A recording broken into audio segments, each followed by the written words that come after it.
Why, yes, I meant to tell you. Tom Jones has been transferred. They're moving to Fairbanks, Alaska. Oh, no. Well, now, wait a minute. I've been there. It's not so bad. As a matter of fact, it's so nice the population is growing faster than in any other area under the American flag. Wouldn't surprise me if the Joneses like it so well they'll stay.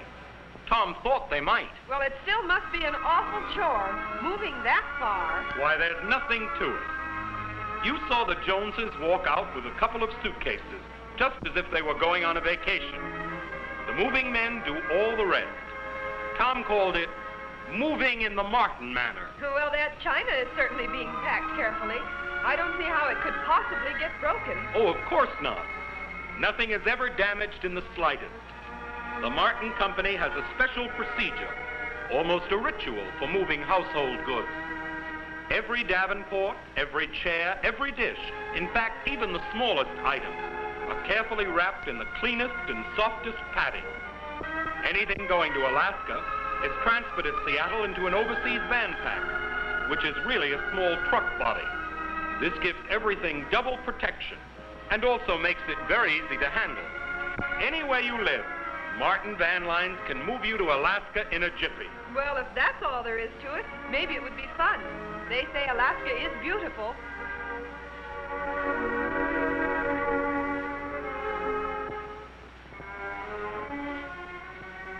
Here you see the Joneses' household goods has arrived in Seattle, and they've transferred it from the big van to the overseas van pack. All nicely padded. Snug as a bug in a rug.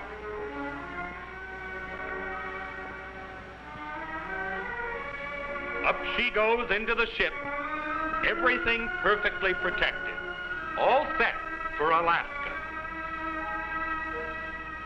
Oh, there are the Joneses again. Say, this is going to be fun. You're right. Going to Alaska by ocean steamer is one of the most delightful trips in the world. You follow the inside passage, you know. It has fjords just like Norway. I've always wondered, what is an inside passage? Why, it's the space between the islands lying just off the coast and the coast itself. The islands protect the water inside, making it smooth. The inside passage to Alaska is 1,000 miles long. It's a busy, well-charted waterway, almost like a river.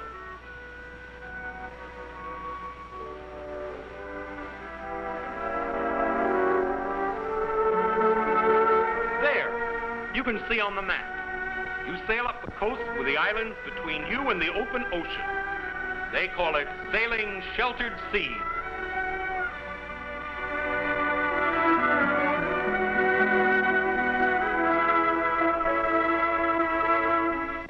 The first city you reach in Alaska is Ketchikan, 750 miles northwest of Seattle. Fishing is the main industry here. Like most cities of the southeastern or panhandle Alaska, Ketchikan is built on the side of a mountain. Nearly every home has a beautiful view. When we get to Wrangell, a little further up the inside passage, we're in the heart of the totem pole country. Totem poles decorate the city hall and even some of the homes.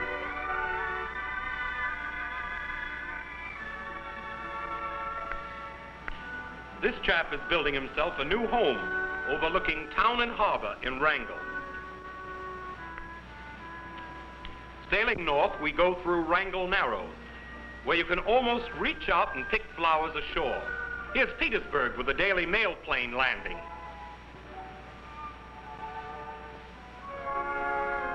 Juneau is the capital of Alaska, ringed by towering peaks. It's also the center for nearby gold, nickel, copper, cobalt, and iron mining areas.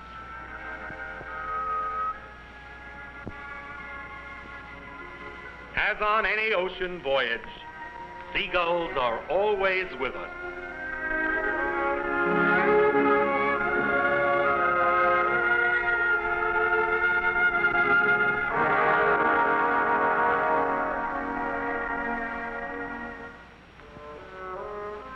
Soon we go out into the Gulf of Alaska. You find a more spacious kind of beauty here. Vitus Bering sailed into these waters in 1741. discovering and claiming Alaska for Russia.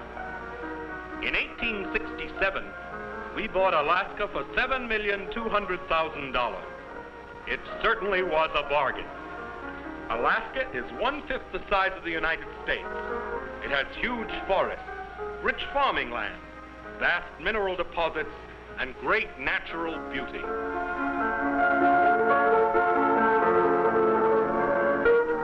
Seward is the main seaport for interior Alaska. Its main industry is shipping, but there's some truck farming and dairying too.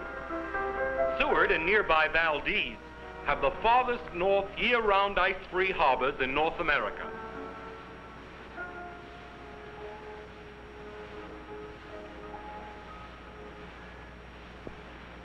Seward is surrounded by wild game country, but sometimes you have to climb a mountain to find the game.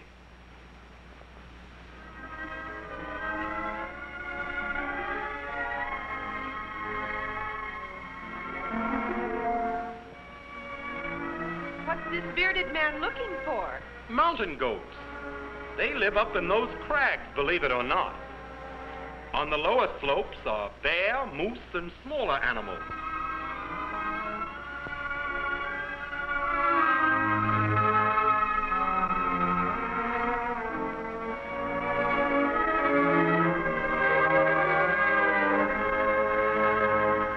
The Alaska Railroad begins at Seward and runs north through Anchorage to Fairbanks, a distance of nearly 500 miles. Completed by the federal government in 1923, it served strategically during World War II and was then rebuilt. Today, it's one of the most modern railroads in North America.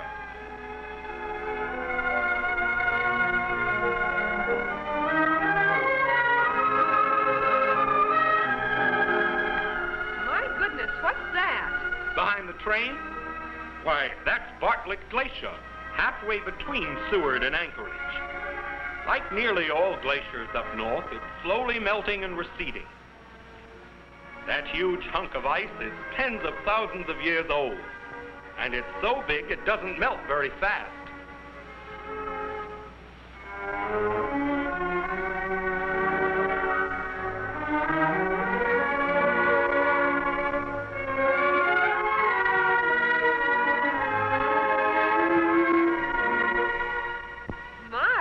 Quite a city, isn't it? That's Anchorage, the Chicago of the North, a center of defense, industry, mining, and agriculture.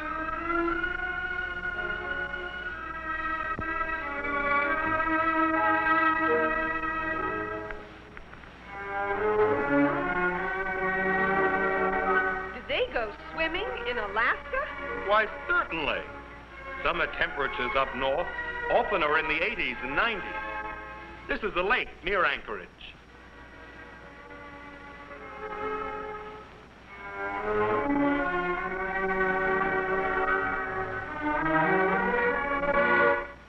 From Anchorage, a number of airlines fan out to cover the entire North Country.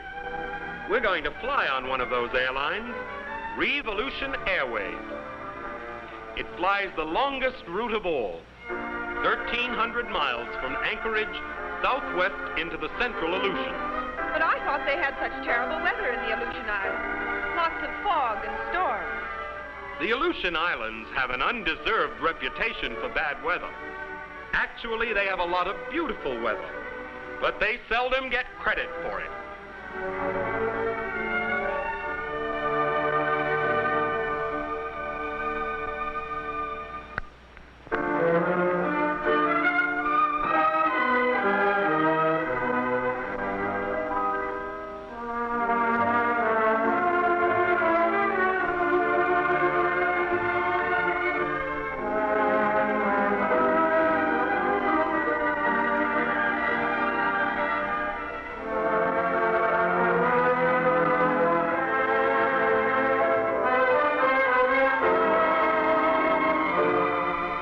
This is Mount Pavlov, an active volcano, but not smoking just at the moment.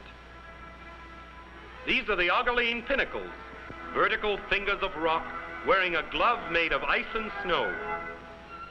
We're now flying over one of the heaviest concentrations of volcanoes in all the world.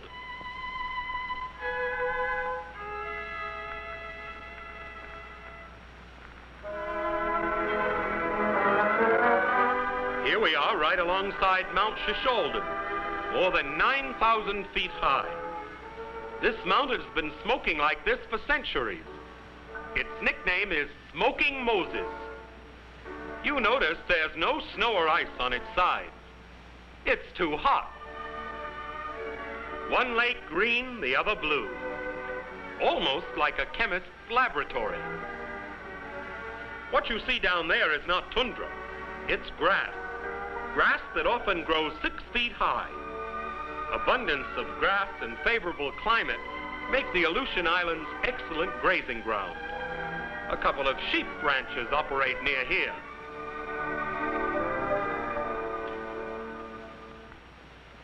What place is this? This is Dutch Harbor, which was bombed by the Japanese during World War II. We had 70,000 troops quartered here during the height of the war. Today, Dutch Harbor no longer is fortified. One thing that most people don't realize about the Aleutian Islands is that they're the southernmost portion of Alaska. The most southerly Aleutian Island, in fact, is only 249 miles north of the latitude on which Seattle lies.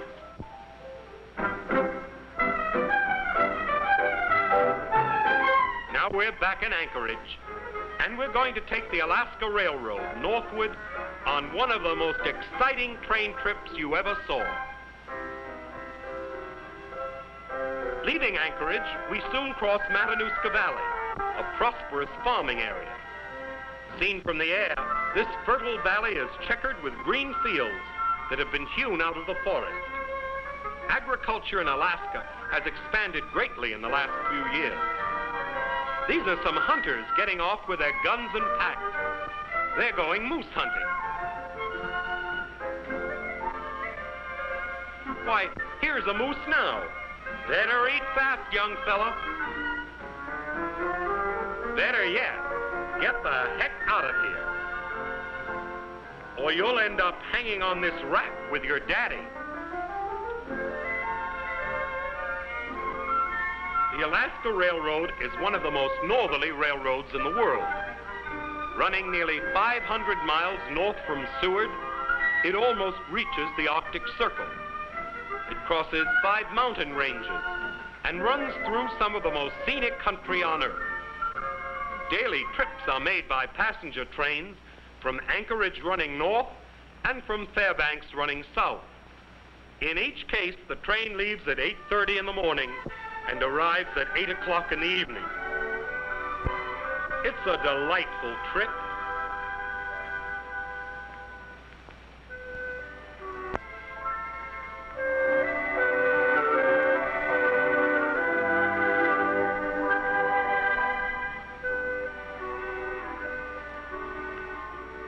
The Alaska Railroad also has excellent dining car service.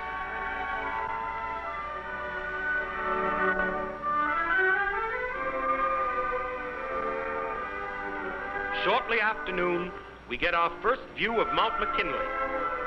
You see it in the distance, partly hidden by clouds. Autumn is one of the most beautiful times to visit Alaska. Trees are aflame with color. Skies are bright. The weather is still warm.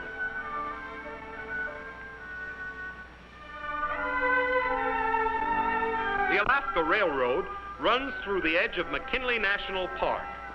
A splendid resort hotel is operated there, and these are tourists taking one of the hotel's limousines for a trip 90 miles down into the park.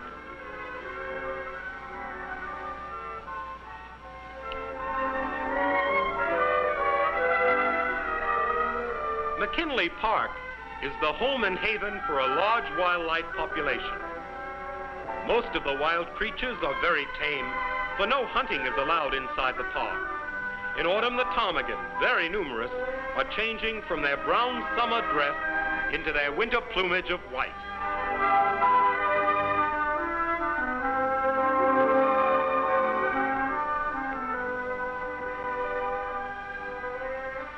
Canada jays are plentiful too, and always ready for a handout. There goes a caribou. These animals are not found in any other national park. Hunting is allowed with a camera, and McKinley Park is a photographer's paradise. Not only amateurs, but professional photographers as well come here to record wildlife in its native haunts and to shoot breathtaking scenery on every hand. The limousine trip with or without camera is an unforgettable experience. The most photographed object of all in the park, of course, is Mount McKinley. The limousine takes you within about 30 miles of the lofty mountain.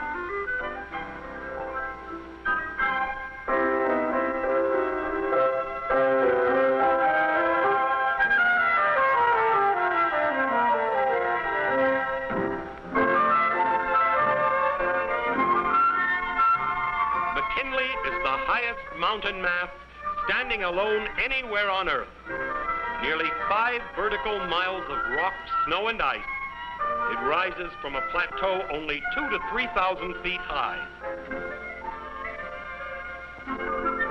McKinley Park is our country's second largest national park. The largest one, Katmai National Monument, also is located in Alaska.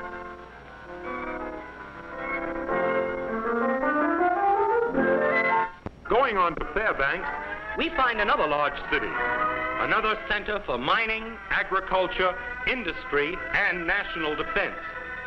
Gold mining still is important up north, with most of it done by huge dredges that float in the ponds they dig as they move across the tundra.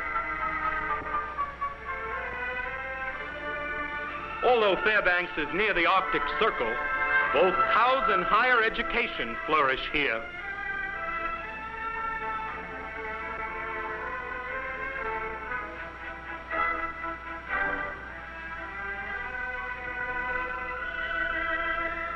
The University of Alaska, near the city, has one of the finest mining schools in the world. It also has a geophysical institute where astronomical and radiological research of strategic value is carried on. It's coeducational, too. Like other Alaska cities, Fairbanks is growing like Iowa corn, fast. Day and night, the streets are crowded, and there's a chronic housing shortage. You can tell that by just watching how fast a vacant dwelling soon is occupied. Even the igloos are snapped up by eager home seekers as soon as they arrive.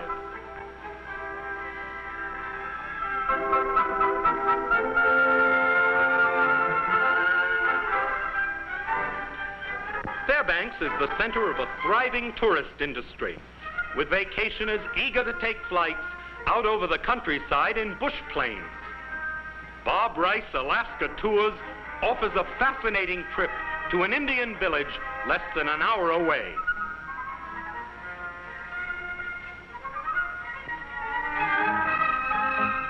The pilot points out a sharp dividing line in the forest below. Permafrost on the shady green side, unfrozen ground on this side. Green spruces over yonder, brown birch trees near us. In the distance lies the broad Yukon River Valley. The village we're going to visit is Minto, on the Tanana River. Population 150 full-blooded Athabascan Indians and 2 white people, the school teacher and his wife. Mabel, the Indian guide, meets the plane. She tells the tourists her people are happy to welcome visitors. This is really a visit to a bygone age. These people are living very nearly as their ancestors lived for centuries gone by. Their food is mainly fish and game, like those salmon hanging in the sun to dry.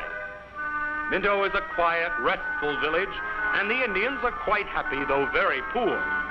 They do have some labor-saving devices, however, like this fish wheel on the Tanana River. It catches salmon merely by scooping them up as they swim past. The salmon fall into a trough, and the Indians go out and pick them up. It's as simple as that. The day before these tourists arrived, a small boy was lost by falling into the river. Most of the villagers gathered on the shore while a search was made. Despite their grief, the villagers welcome the tourists and permit the photographer to take pictures. For sale at the village store are beautiful birch bark baskets. The tourists examine them with great interest, trying to select some they'll buy. The baskets are sewn with willow roots and trimmed with spruce.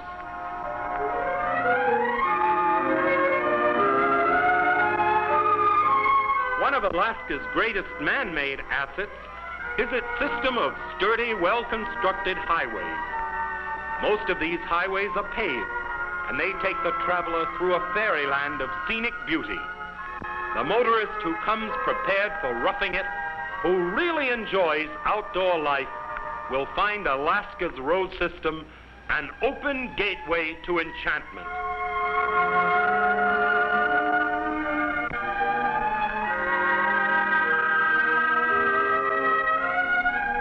Most of Alaska's major cities are connected by paved highways, and the motorist from the States can reach this highway system by driving north across Canada and up the Alaska Highway. Lodges are found along the main highways, many of them affording very comfortable accommodations and good meals. Alaska's highways, you can drive straight past the North Pole. Ooh, goodness, that makes me shiver. If you were a real Alaskan, you'd love this. It's cold, certainly, but if you're dressed for winter and prepared for it, Alaska in the cold months is as jolly and friendly as Santa Claus. Alaskans like winter so much, in fact, that they keep most of their highways open, even heating the culverts so ice won't form and clog them up. The highways of Alaska are busy in winter as in summer, with freight and passenger vehicles using them constantly.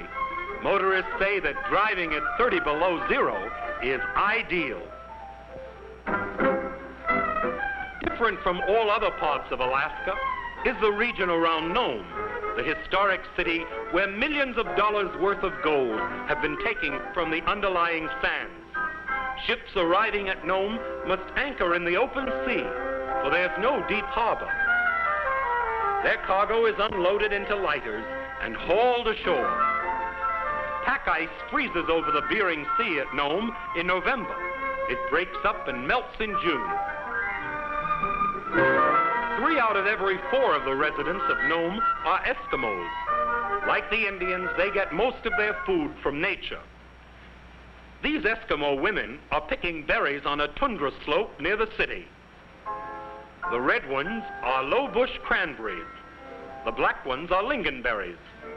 Very intelligent and gifted, the Eskimos love to draw scenes of Northland life. There are many artists among them, like Wilbur Wallach.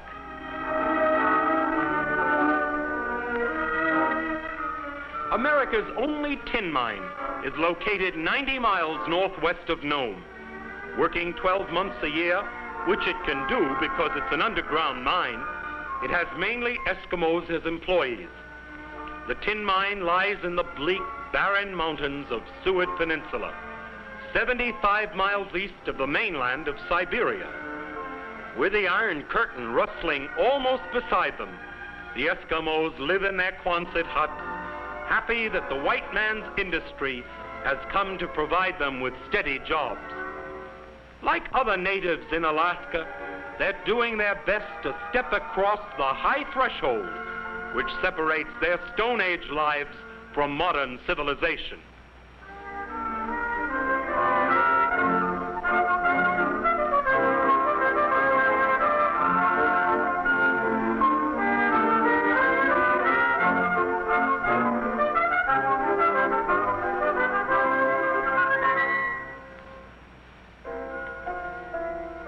Oh, there are the Joneses again.